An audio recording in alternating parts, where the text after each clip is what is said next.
کے سامنے جھکنا یہ اس کی معراج ہے، اس کے سامنے ماتھے کو ٹیکنا یہ اس کی معراج ہے، اس کے سامنے نیازمندی پیش کرنا۔ سارا جہان مانگنے سے ناراض ہوتا ہے، سارا جہان مانگنے سے، ایک وہ ہے جو مانگنے سے خوش ہوتا ہے، نہ مانگنے سے ناراض ہوتا ہے۔ بے نیاز ایسا ہے کہ سارا جہان مانگے۔ دیکھیں حضور پاک صلی اللہ علیہ وسلم اجود الناس، سب سے زیادہ سخی، انا اجود الناس، حضور فرماتے ہیں میں سب لوگوں میں زیادہ سخی ہوں۔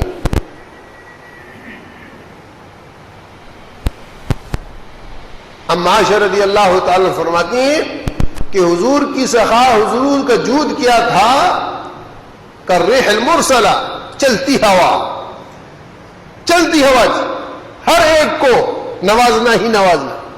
ایک صحابی ایک دفعہ سوال کیا آپ نے دیا، دوسری دفعہ سوال کیا آپ نے دیا، تیسری دفعہ جب سوال کیا تو کہا کہ دیکھو مانگنے والا، دینے والا ہاتھ مانگنے سے بہتر ہے، تم کب تک مانگو گے، تم دینا سیکھو۔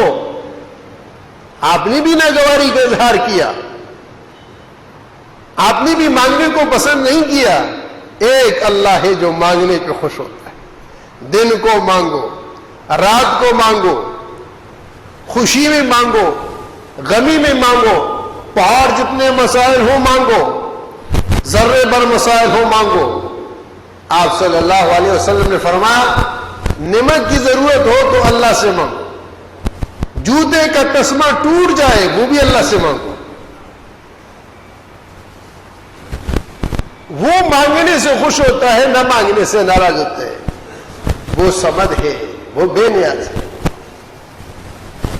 وہ سب کو دیتا ہے، کسی سے کچھ نہیں لیتا، کسی سے کچھ نہیں لیتا۔ اب جو یہ مستشرقین ہیں، مستغربین، یہ سارے الو دیکھا ہے، الو، یہ الٹے لٹکنے والے، اب یہ اعتراض کرتے ہیں، یہ سوال کرتے ہیں، جیسے پہلے بھی بنی اسرائیل نے کیا کہ من ذا الذی یقرض اللہ قرضا حسنا۔